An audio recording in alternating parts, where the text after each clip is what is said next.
ça embarque comme un... C'est en petit train aussi. Et en barque peut-être, oui. Bah oui, regarde, Ouais, une barque. ouais, c'est pas mal. Ouais. Alors on va en bus. Et voilà. Voilà. Alors là nous sommes entrés dans la grotte de Bétamur. Bétarame. Bétarame. Bétarame. Je rame. J'ai dit quoi moi? Bétamur. Ah bon, Bétamur. On parlera de deux parties. Première partie par ici qui se compose de 3 salles qu'on va vite découvrir. Et la seconde partie par ici. On va descendre le gouffre. À peu près 80 mètres de profondeur, 350 marches qu'on va descendre, qui va nous amener par la suite au bateau. Ensuite, on va marcher encore un tout petit peu. Et normalement, si tout va bien, on va terminer avec le petit train. Les grottes de Bétarame sont parmi les plus belles du monde. Leur structure est sans doute l'une des plus curieuses. Elles comprennent 5 étages, superposés comme ceux d'une maison. Des niveaux creusés naturellement par l'eau à des époques différentes. Impressionnantes, parfois bizarres, leur forme évoque souvent des monuments, des personnages ou des objets. Comme cette remarquable cloche géante, face à vous, tel un dôme suspendu dans le vide. C'est une stalactite creuse de dimension monumentale.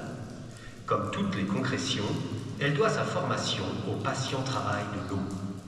Observez le ruissellement sur les pourtours de la cloche. Goutte à goutte, imperceptiblement, il continue à en façonner la coupole.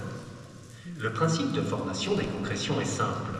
En traversant les roches, chaque gouttelette dissout et emporte avec elle une infime quantité de calcaire, précisément du carbonate de calcium.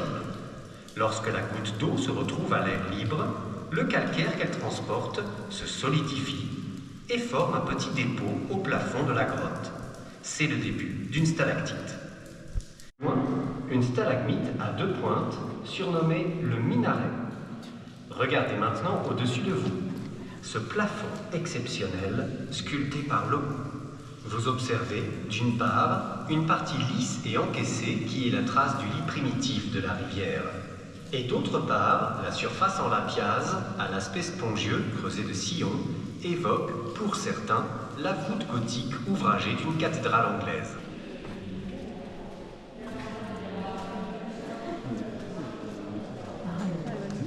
Comme à ce niveau.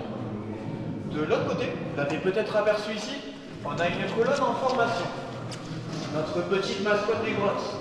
Mais cette formation est très longue. On est sur un dépôt calcaire approximatif de 1 cm par siècle. Ici, il en manque 50.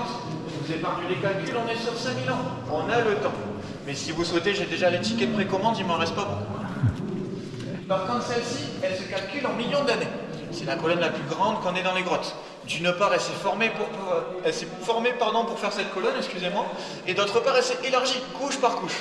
Prenant un aspect plus sculpté à gauche dû à un goutte à goutte, et plus lisse à droite dû à un écoulement plus rapide. C'est beau. C'est beau. Escalibur. Ah ouais. Ah ouais, c'est pas mal, c'est bien escalibur. Ah ouais. Oh, c'est beau. Aïe. Oh, c'est beau. Ça va.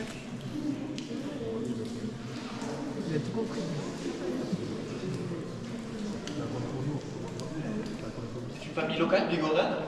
Ici, on va pouvoir dire Laurence, Harris, un autre Harris ici, et d'autres noms par-ci par-là, mais plus compliqués à lire. Peu à peu, avec le temps, ça disparaît. On en a tout le long du plafond, jusqu'au bout. À peu près une quarantaine de noms sont répertoriés ici. Oh, c'est beau. T'as vu? Regarde. Regarde, on les voit. Oh, c'est beau.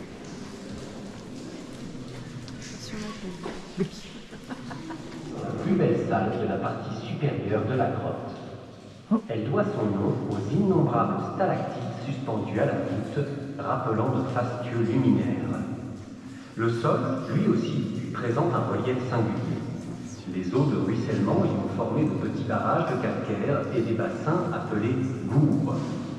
La plus grande et la plus remarquable de ces mares, appelée le bassin des Naïades, se trouve en contrebas sur votre gauche.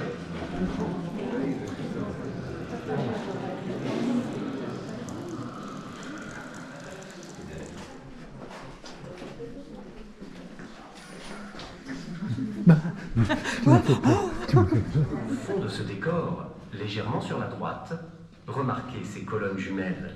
terminée en torsade, que l'on nomme ici la torsade Saint-Pierre. Vous êtes à présent au milieu de votre visite. Il vous reste seulement une quarantaine de marches à descendre. À l'étage inférieur, vous remarquerez peut-être une légère baisse de la température ambiante.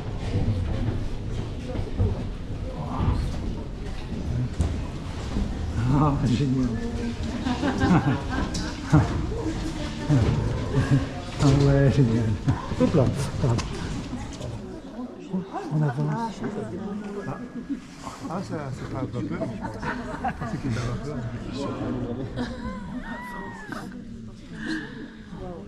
Ils sont où tes bâtons? En espérant qu'on arrive jusqu'au bout. Ah bon? Dès à présent, ici, on a changé de salle. On se situe au niveau de la salle des enfants.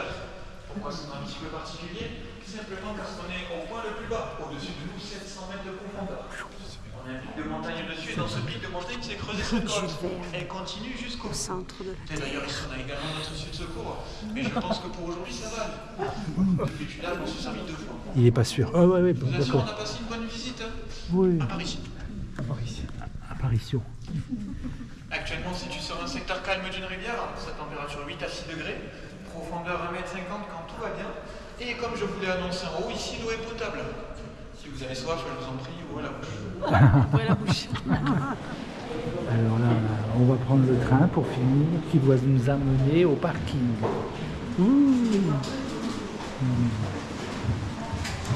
Ils sont organisés. Ah. Oh, c'est beau. Oh, on descend. Oh, les photographes sont là. C'est bien, il y a de la lumière. Oh, ouais. Oh là là. Oh là là.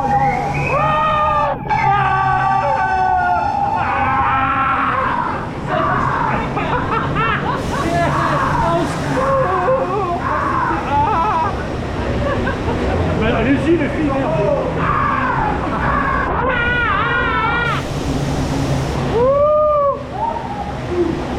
lâchons-nous.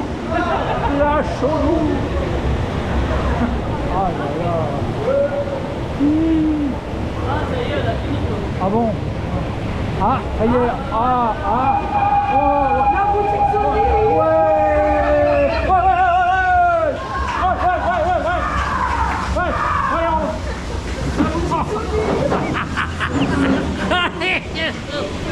Oh là là, c'était bien, oh c'est bien, oh c'est beau, regardez les filles, ouais, c'est bien, ah on s'éclate, ah bah c'est bien, c'était très bien, c'était très bien,